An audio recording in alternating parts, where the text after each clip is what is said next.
युद्धजन्य पार्श्वभूमीवर युवकांचा सामूहिक विजय संकल्प। कोल्हापूर जिल्ह्यात 200हून अधिक ठिकाणी गदापूजन उत्साहात। रामराज्य स्थापनेसाठी घेतली सामूहिक प्रतिज्ञा।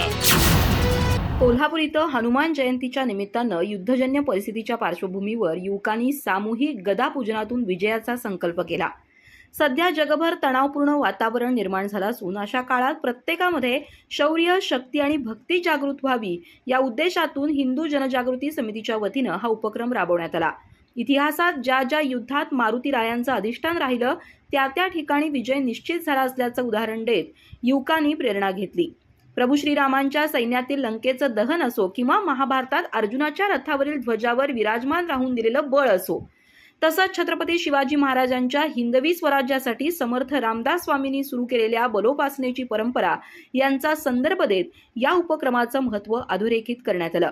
देशभरात 850हून अधिक ठिकाणी हा गदापूजन उपक्रम पार पडला। महाराष्ट्र, गोवा, कर्नाटक, छत्तीसगड, तेलंगणा, मध्य प्रदेश, राजस्थान, उत्तर प्रदेश, बिहार आणि हरियाणा या राज्यांमध्ये हजारो युवकांनी सहभाग घेतला।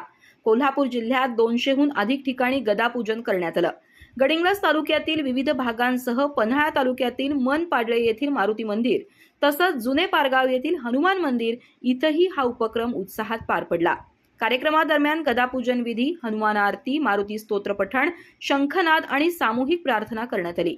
श्री हनुमते नमः या नामजपासह उपस्थितांनी भक्तिभावानं सहभाग घेतला।